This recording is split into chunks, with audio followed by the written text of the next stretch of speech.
क्या ईश्वर है? ये एक ऐसा सवाल है जिसको प्रूव करना असंभव है।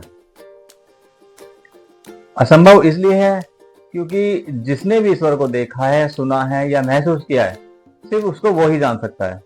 दूसरा उसे ना ही तो महसूस कर सकता है ना ही जान सकता है। क्योंकि जिस तरह से कोई भी फल खाने के बाद उसका स्वाद सिर्फ उसी को महसूस होता है, दूसरे को महसूस नहीं होता कि उसका स्वाद कैसा है। हम दूसरे को कितना बता दें कि इसका स्वाद ऐसा है, मीठा है, खट्टा है, लेकिन मीठा खट्टा जिसने उस फल को खाया ही नहीं है उसकी जुबान पे नहीं आ सकता। इसलिए ईश्वर को सिर्फ महसूस करने वाला ही जानता है ईश्वर कैसा है। यदि मैं कह दूं कि ईश्वर ऐसा है या ईश्वर ऐसा कर, तो समझो मैं भी झूठ बोल रहा हूं। क्योंकि ईश्वर का व्याख्यान करना बहुत ज्यादा मुश्किल है। मुश्किल क्या, मेरे लिए तो असंभव है। असंभव इसलिए क्योंकि मैं इस चैनल के माध्यम से आपके सामने ये सिद्ध नहीं करने जा रहा कि ईश्वर ऐसा है या ऐसा है। मैं सिर्फ चाहता हूं कि आप हमसे कनेक्शन बनाए रखें और कहीं ना कहीं कभी ना कहीं भी आपका कनेक्शन जरूर बनेगा और ईश्वर की फीलिंग आपको जरूर होगी। और जब वो होगी, वो एक अलग अनुभूति होगी और वो आपको जरूर महसूस होगी। वो आपका हमारे से कनेक्शन बनने के बाद में जरूर होगा। आप हमारे से कनेक्शन बनाए रखें।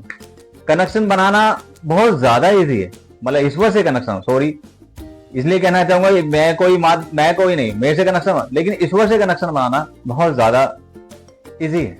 इजी इसलिए क्योंकि मैं जिस चैनल के माध्यम से आपको कोई माला नहीं, कोई जप नहीं, कोई बैठने का तरीका नहीं, कोई पूजा नहीं, कोई 1-2 घंटे नहीं, बस आपको क्या कुछ भी करना है। आपको 24 घंटे में से सिर्फ 1 मिनट, यदि 24 घंटे में से भी आप 1 मिनट ईश्वर का नाम लेते हैं, ईश्वर का कोई नाम नहीं, जिस नाम से आप पुकारना चाहो पुकारो, जो नाम आप लेना चाहो लो, भगवान, अल्लाह, सब कुछ, ये सब इंसान नहीं दिए हैं।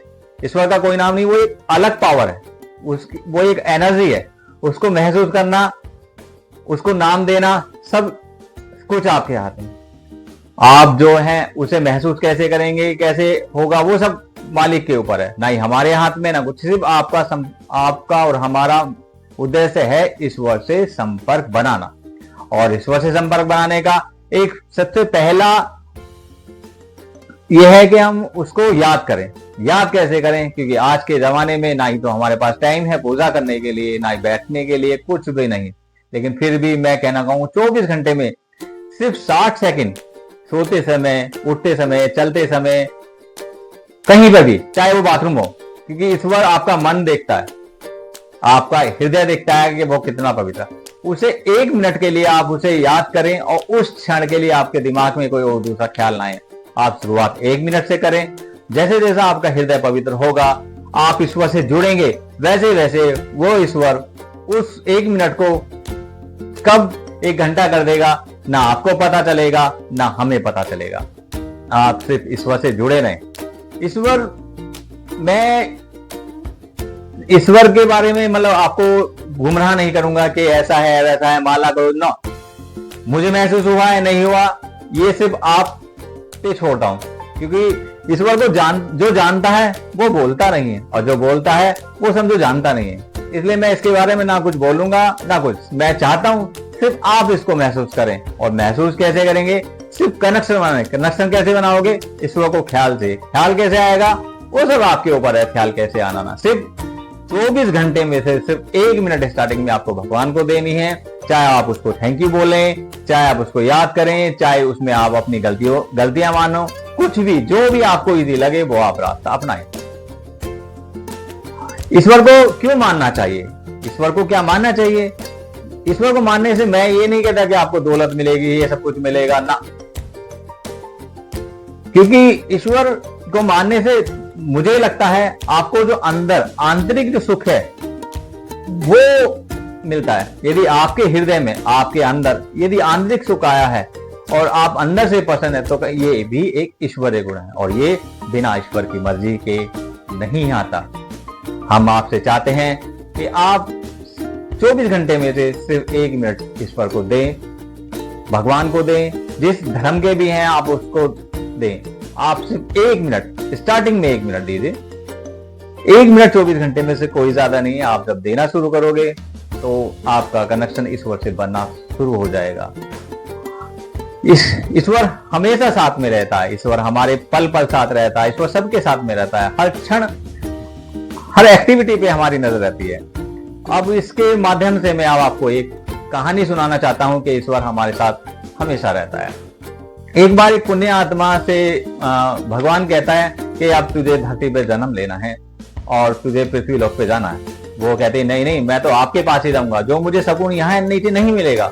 नीचे पृथ्वी लोक पे बहुत ज्यादा दुख है, बहुत ज्यादा कष्ट है, बहुत ज्यादा परेशानी है, मुझे नीचे भगवान नहीं भेजो, मुझे यहीं रहने दो। भगवान कहता है नहीं, ये तो नीचे का नियम है, आपको भी अब नीचे पृथ्वी पर जन्म लेना पड़ेगा। वो कहता नहीं, नीचे जाके आप मुझे दिखते नहीं हो, आप तो चले जाओगे मुझे छोड़कर, मैं तुम्हें कैसे देखूंगा, मुझे तो पता ही नहीं तुम कहाँ, नीचे तो तुम हो ही नहीं कहीं पे भी। वो कहता मैं तुम्हारे साथ ही रहता हूँ, क्योंकि मैं कैसे महसूस करूं कि तुम मेरे साथ हैं। तो वो कहते हैं तो अपनी आंखें बंद कर लेना, मैं आपको दिखाई दे जाऊंगा। कैसे पहचानूं मैं तुम्हें? क्यों जब भी तुम आंखें बंद करोगे तो तुम्हें 4 पैर दिखाई देंगे, 4 में से 2 पैर मेरे होंगे और 2 पैर भगवान के होंगे। ठीक है, वो इस तरह से कह के उस आत्मा का जन्म पृथ्वी लोक पे होता है। वो छोटा सा बच्चा धीरे धीरे बड़ा होता है और जब भी वो खुश होता है तो आंखें मीचता है, और आंखें मीचने के बाद देखता है कि उसको 4 पैर दिख रहे हैं। वो खुश होता है कि भगवान मेरे साथ है। वो थोड़ा सा बड़ा होता है, बड़ा होने के बाद में वो सीढ़ियों से गिर जाता है, उसको बहुत चोट लगती है, वो जोर जोर से रोने लगता है। उसके ध्यान में आता है कि मैं देखता हूँ भगवान मेरे साथ हैं। वो आंखें मीचता है, उसे 4 की जगह 2 पैर दिखाई देते हैं और वो दुखी हो जाता है कि भगवान मेरे साथ नहीं है। और बड़ा होता है, वो जब भी पार्टी खुश होता है, आंखें जब भी वो पार्टी मनाता है, जन्मदिन मना, जब भी वो खुश होता है आंखें मीचता है तो उसे भगवान के 4 पैर दिखते हैं और वो खुश हो जाता है। उसके बाद लेकिन एक बार उसे बहुत ज्यादा घाटा हो जाता है बिजनेस में, काम में, वो आंखें मीचता है तो फिर उसे 2 पैर दिखाई देते हैं। वो दुखी हो जाता है कि भगवान मेरे साथ सुख में है, दुख में है ही नहीं। ऐसे ऐसे कि चलते हुए वो अंतिम चरण में आ जाता है। जब उसके जीवन का लास्ट टाइम आता है, वो बहुत ज्यादा पीड़ा में होता है, वो उसके प्राण निकलने, वो आंखें मीचता है, तब भी उसे 2 पैर दिखाई देते हैं। उसकी आंख में आंसू आने लगते हैं कि ईश्वर ने मुझे अब भी मेरे साथ में नहीं है और मैं अब आपके पास ही आ रहा हूँ। और वो अपनी आंखें सांसें छोड़ देता है। जैसे ही उसकी आत्मा फिर वापस भगवान के पास जाती है, भगवान से कहती है कि मैंने तुमसे पहले कहा था मुझे मत भेजो, तुम मेरे साथ सुख में तो रहे और दुख में तो तुम मेरे साथ रहे ही नहीं, दुख में तो तुम मेरे साथ में रहे ही नहीं। तो भगवान कहते हैं नहीं बेटा, मैं तेरे साथ हमेशा था, क्योंकि जब भी तू खुश होता था तो मैं तेरे साथ था और तू आंखें बंद करता था तो तुझे 4 पैर दिखते थे। लेकिन जब तू सीढ़ियों पे से गिरा तो मैंने तुझे गोद में उठा लिया। उस टाइम तेरे को ज्यादा सर पे चोट लगने वाली थी, तू मर जाता, तो मैंने तुझे गोद में उठा लिया, इसलिए तुझे कम चोट लगी। जब तूने आंखें बंद करी तो सिर्फ तुझे 2 पैर दिखाई दिए, और 2 पैर इसलिए नहीं दिखाई दिए कि तू मेरी गोद में था, इसलिए तुझे सिर्फ मेरे पैर दिखाई दिए, अपने पैर नहीं दिखाई दिए। ऐसी लास्ट समय में जब अंतिम समय में थे तो तुम्हें बहुत ज्यादा पीड़ा हो रही थी और ज्यादा कष्ट ना हो, इसलिए मैंने तुम्हें अपनी गोद में उठा लिया। जब तुमने आंखें बंद करी तो तुम्हें सिर्फ फिर दोबारा से 2 पैर दिखाई दिए और मेरे पैर नहीं दिखाई दिए, और मैं फिर दुखी, वो 2 पैर दिखाई दिए और 2 पैर नहीं दिखाई दिए। मैं तेरे साथ ही था, मैं तुझे और कष्ट नहीं देना चाहता था, इसलिए मैंने तुझे अपनी गोद में उठा लिया था। ये सुनने के बाद में उस आत्मा की आंख में आंसू आने लगते हैं। वो कहते हैं हे ईश्वर, हे भगवान, मुझसे गलती होगी, मैं तो समझता था तू मेरे साथ नहीं, लेकिन तू हमेशा मेरे साथ था, तू मेरे साथ सुख में भी था, मेरे साथ तू दुख में भी था, बस मैंने ही तुझे समझा नहीं। इस कहानी के माध्यम से मैं सिर्फ यही कहना चाहता हूँ, जब भी किसी के जीवन में ज्यादा दुख आता है और वो ईश्वर से जुड़ा हुआ है तो समझो ईश्वर ने उसे अपनी गोद में उठा रखा है, उसके दुख जो हैं थोड़े कम करने के लिए, क्योंकि हो सकता है वो दुख आपके और भी बड़े हो। जब सुख में हैं तो ईश्वर आपके साथ में रहता है। कहने का तात्पर्य यह है कि ईश्वर हमेशा साथ है। ईश्वर को हमेशा शुक्रिया बोलें, ईश्वर को हमेशा याद करें, ईश्वर से जुड़े।